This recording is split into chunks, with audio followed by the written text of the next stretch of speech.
우리 안에 내주하시어 친히 말할 수 없는 탄식으로 우리를 위해 간구하시는 성령 하나님을 찬양합니다.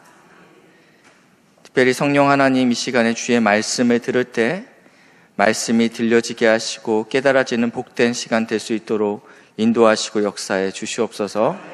감사드리며 예수님의 이름으로 기도했습니다. 아멘. 오늘은 이사야 37장을 통해서 여호와의 열심에 대해서 함께 살펴보기를 원합니다. 특별히 이 말씀은 히스기야가 다스리고 있을 때 아수르가 이 예루살렘을 포위한 사건을 배경으로 하고 있습니다. 이 말씀은 오늘날 우리의 삶에도 중요한 메시지를 전하고 있습니다. 열심히 신앙생활을 하면 모든 것이 형통할 거라고 기대합니다. 그러나 우리의 삶에는 늘 예상치 못한 어려움이 찾아온다는 것입니다. 히스기야에게도 오늘 그런 위기가 찾아왔습니다. 먼저 히스기야는 어떤 왕이었습니까? 선한 왕이었죠.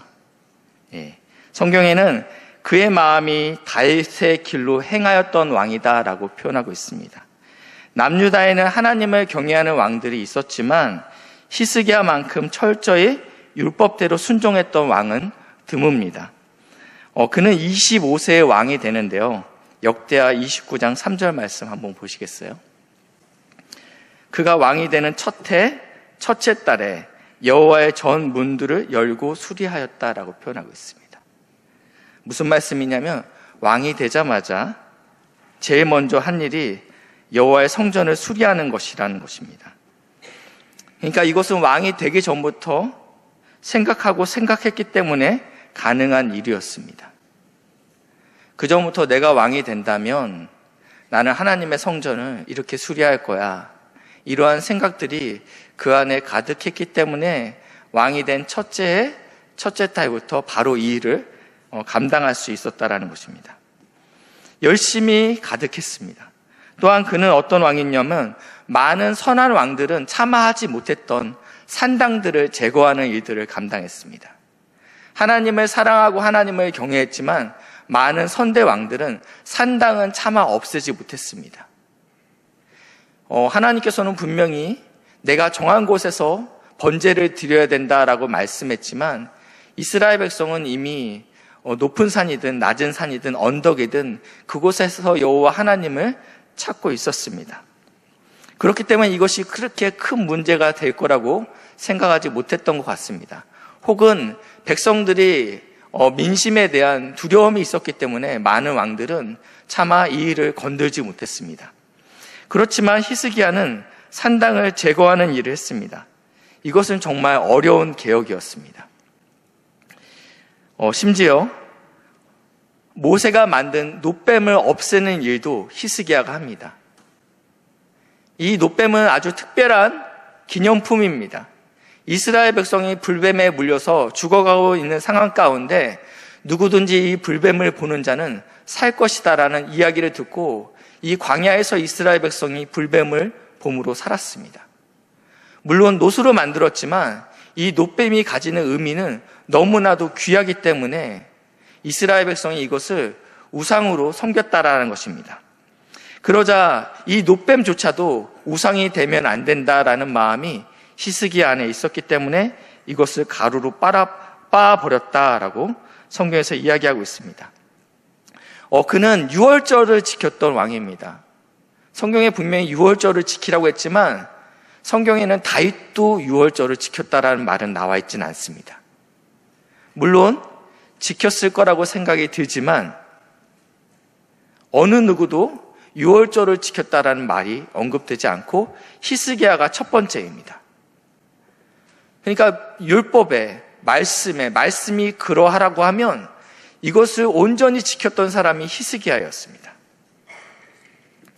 그의 열심은 어느 정도였냐면요, 남유다 사람만 유월절을 지킬 것이 아니라 북이스라엘 사람들, 그곳에 있는 우리의 형제들도 이 유월절을 지키면 좋겠다라는 마음이 그 안에 있었다라는 것입니다. 보통의 열심이 아니라 특별한 열심을 히스기야가 보이게 됩니다. 여기에 대해서 역대하 31장 21절에는 이렇게 말씀하고 있습니다.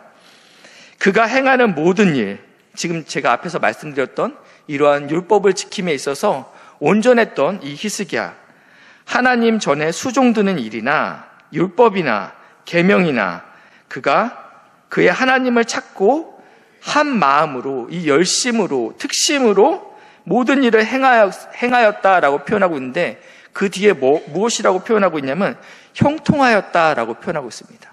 당연하죠. 이렇게 살아냈으면 하나님께서 복을 주시고도 남을 만한 놀라운 사람이 히스기야였습니다. 히스기야는 하나님의 일에 대해서 특별하게 특심을 가지고 감당했습니다. 그래서 하나님께서 그에게 형통함을 허락하셨다라고 이야기하고 있는데, 문제는 그 다음 절입니다.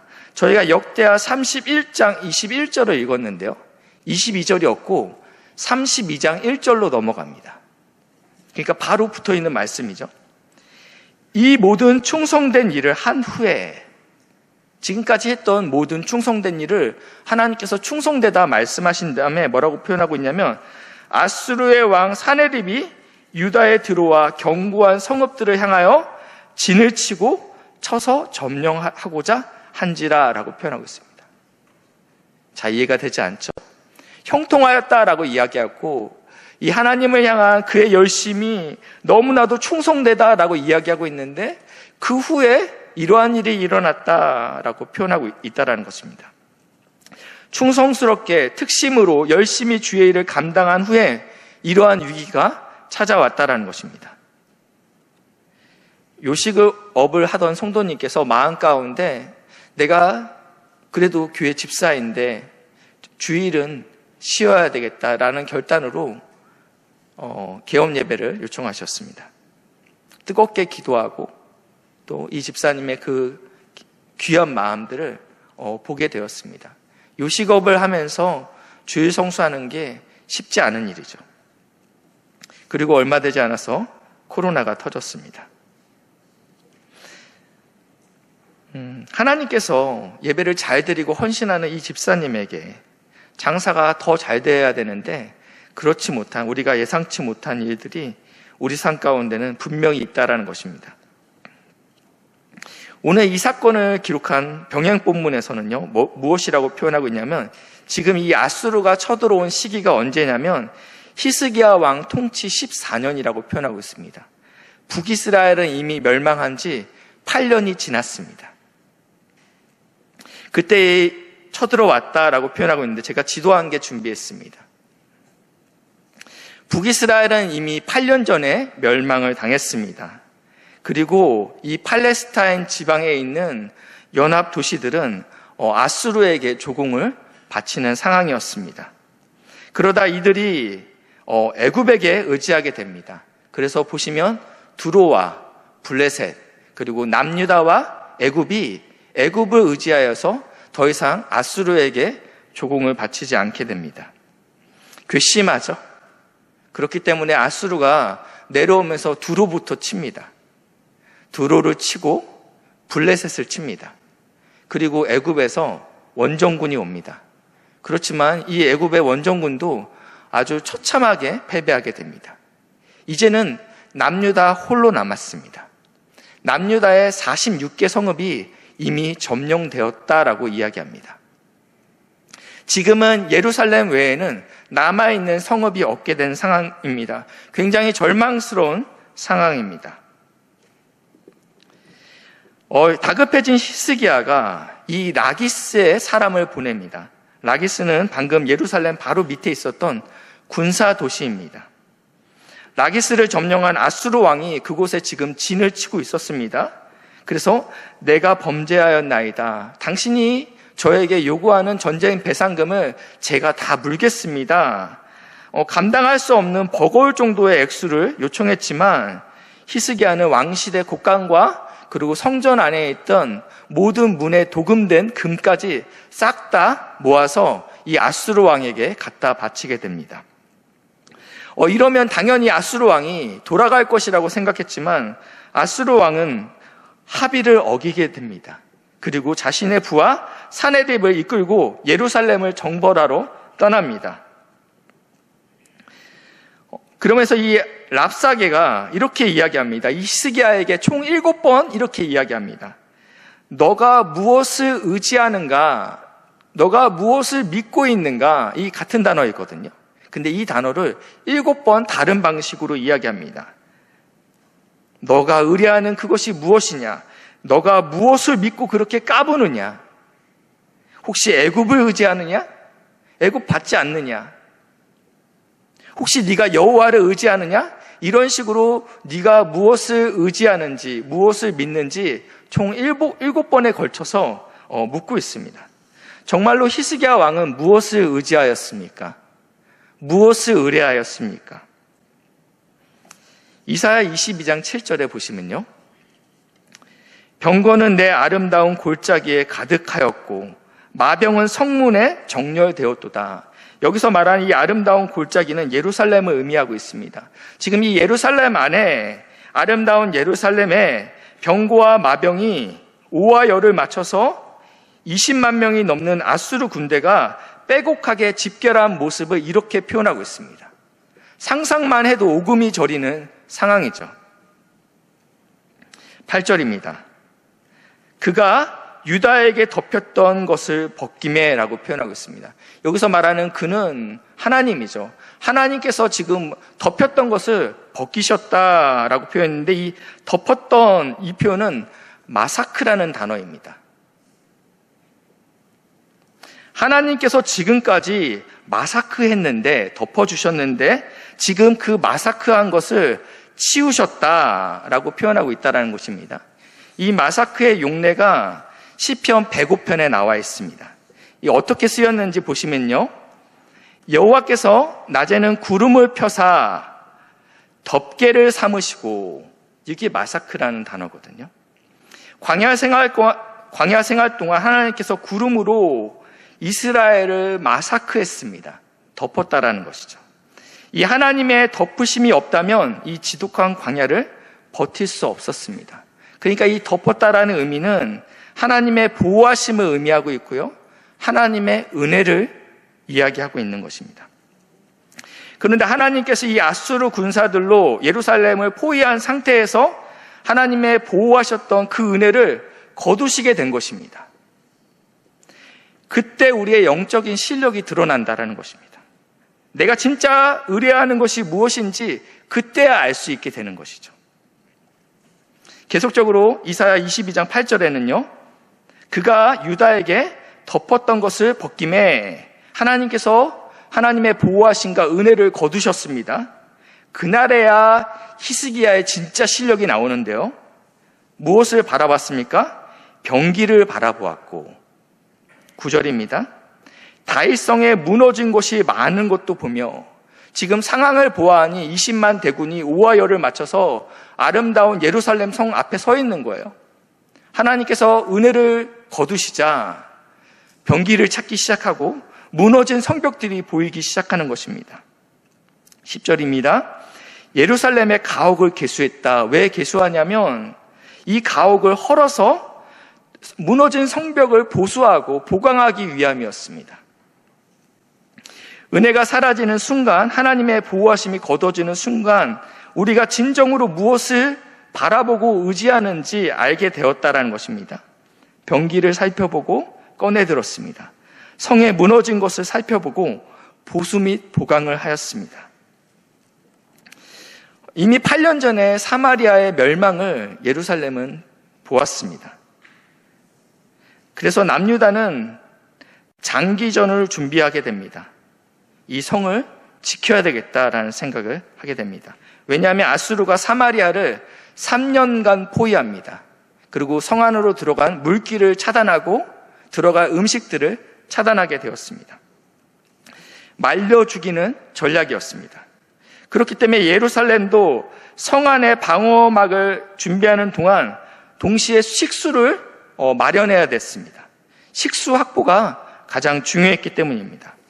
보시면 기온샘은요, 원래 예루살렘 성 밖에 있었습니다. 그렇기 때문에 물을 뜨기 위해서는 성 밖으로 나가야 됐습니다. 그런데 아수르가 포위하게 되면 물을 구할 방법이 없습니다.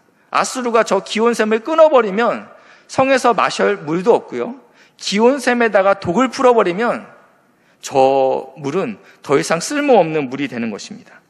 그렇기 때문에 히스기야는 헐려진 성벽 밖으로, 기온샘 밖으로 이중 성벽을 쌓게 됩니다.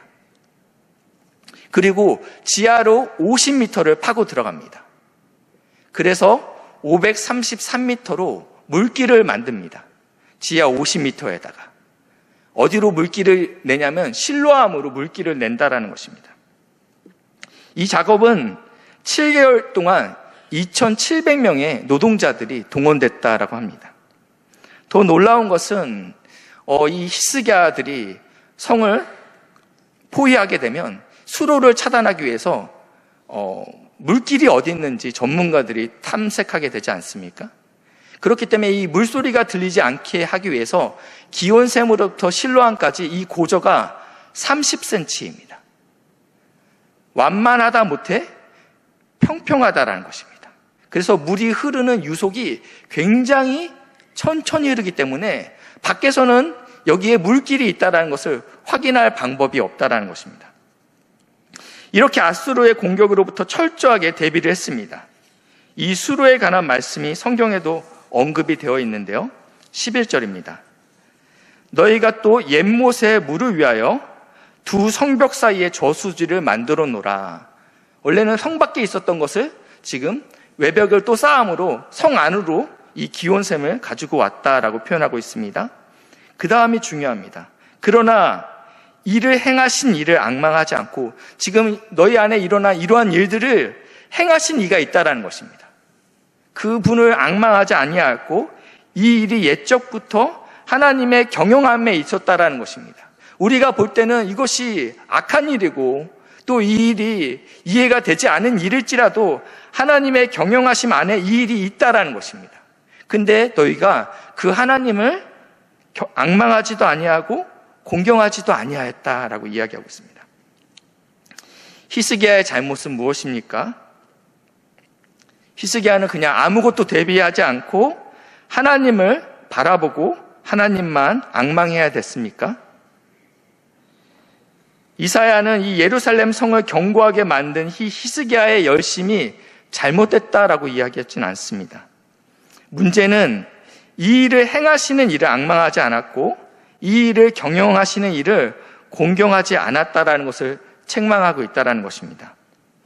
여호와께서 집을 세우지 아니하시면 세우는 자의 수고가 헛되며 여호와께서 성을 지키지 아니하시면 파수꾼의 깨어있음이 헛되다. 인간의 노력과 인간의 열심이 중요합니다. 이것을 해야죠. 그러나 노력으로 얻어진 성과의 결과를 의지하는 것이 아니라 이것을 허락하시고 행하시고 경영하시는 분인 하나님을 의뢰해야 된다는 것입니다. 히스기야는 다윗과 같은 왕이었습니다. 하나님을 향한 열심히 특별한 왕으로 소개하고 있습니다. 그러나 하나님의 은혜가 거둬진 그때 일을 행하고 경영하시는 하나님을 바라보는 것이 아닌 자신의 열심과 수고로 만드는 수로를 신뢰하게 되었다는 것입니다. 그럼에도 하나님께서 이사야를 통해서 히스기야에게 희망의 메시지를 선포하고 있습니다. 내가 만든 이 7개월간 만든 이 놀라운 수로를 의뢰하고 있는 이 히스기야에게 하나님께서 이사야를 통해서 희망의 메시지, 역전의 메시지를 말씀하고 있다는 것입니다. 29절인데요. 내가 나를 거스려 분노함과 내 오만함이 내 귀에 들렸으므로, 여기서 말하는 내는 아수르입니다. 너의 그 나를 거스리는 행동들, 그리고 그의 오만함들이 여호와의 귀에 들렸다라고 표현하고 있어요. 그래서 여호와께서 갈고리로 이 아수르의 코를 꿰며 제갈로 이 아수르의 입을 물려 네가 왔던 길로 다시 되돌아가게 하리라 라고 말씀하고 있습니다. 아직 무슨 상황이 바뀐 것은 아닙니다. 지금 20만 명의 아수르 군대가 지금 오하열을 맞춰서 지금 위협하고 있어요. 그런데 하나님께서 너무나도 터무니없이 지금 아수르가 어떤 식으로 끌려갈 건지에 대해서 이야기하고 있다는 것입니다. 아수르는 포악한 제국이었습니다. 이 넓은 제국을 다스리기 위해서 공포 전략을 취했습니다. 바벨론과는 달랐습니다. 바벨론은 유능한 지도자들을 자기의 사람으로 만들어서 다니엘과 같은 사람들을, 그래서 직접 그 나라를 다스릴 수 있게끔 했다면 이 아수르는 죽였습니다. 공포정치로 눌렀습니다. 그렇기 때문에 포로로 끌려가는 사람들은 그들의 코에다가 갈고리를 깨어서 끌고 갔고 그 입에는 재갈을 물렸다라고 합니다. 그렇게 기록되어 있습니다. 근데 본인들이 포로했던 이런 폭력적인 일들로 본인들도 그렇게 될 것이다라고 하나님께서는 말씀하고 있다는 것입니다. 쉽게 이해가 되지 않습니다. 이러한 일이 일어나는 근거는 무엇입니까? 왜 이러한 일이 일어납니까? 히스기야에 있지 않다라는 것입니다. 그의 특별한 열심에 있지 않다라는 것입니다. 그의 성벽 보강이나 히스기야의 터널로 인해서 이러한 일이 일어날 거라고 주님께서 말씀하지 않았습니다. 이 근거를 히스기야에서 찾지 않았다는 것입니다.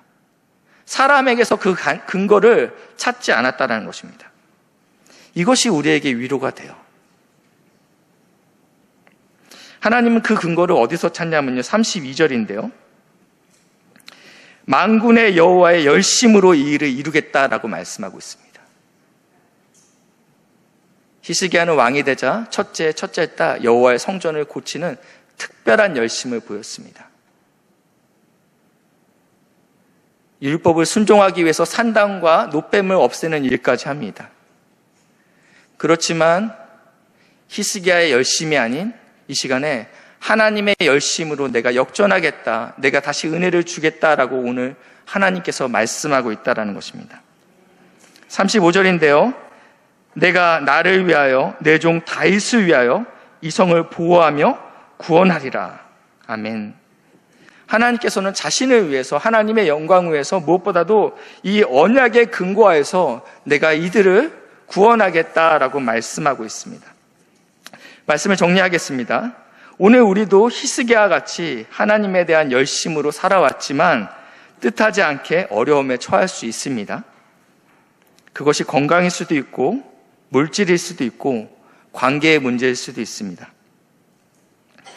하나님이 덮어주지 아니하시면, 하나님이 보호하지 아니하시면, 하나님이 은혜 주지 아니하시면 우리는 언제든지 어리석고 우쭐하여서 자신의 열심을 주목합니다. 바벨론 사신들이 왔을 때 왕궁의 모든 보물들과 무기고를 보여주면서 우쭐했지 않습니까? 그게 우리 모습인 거예요. 그게 우리 실력인 거예요. 우리의 열심이 헛되지 아니려면 어떻게 해야 됩니까? 이를 행하신 분, 옛적부터 경영하신 분, 이 일을 묻기도 하시고 능히 풀기도 하시는 여호와 하나님만을 앙망하고 바라보아야 합니다. 우리의 열심을 허락하신 하나님만 의뢰할 때 하나님의 열심이 자녀인 우리를 구원해 주시고 보호하고 인도해 주실 것입니다. 그 하나님만 붙잡고 승리하는 한 주 되시길 주님의 이름으로 축복합니다. 기도하시겠습니다. 사랑의 하나님 아버지, 우리의 열심보다 당신의 열심이 더 크고 강하심을 깨닫게 하심에 감사드립니다. 때로는 우리의 노력과 준비에만 의지하려는 연약함이 있음을 고백합니다. 어려운 가운데서 우리의 힘이 아닌 오직 주님만을 바라보게 하소서. 우리의 모든 일을 옛적부터 경영하시고 이루시는 분이 주님이심을 잊지 않게 하옵소서. 우리의 삶 가운데 주님의 열심을 나타내 주시고 그 열심으로 우리를 보호하시고 구원하여 주옵소서. 예수님의 이름으로 기도드립니다. 아멘.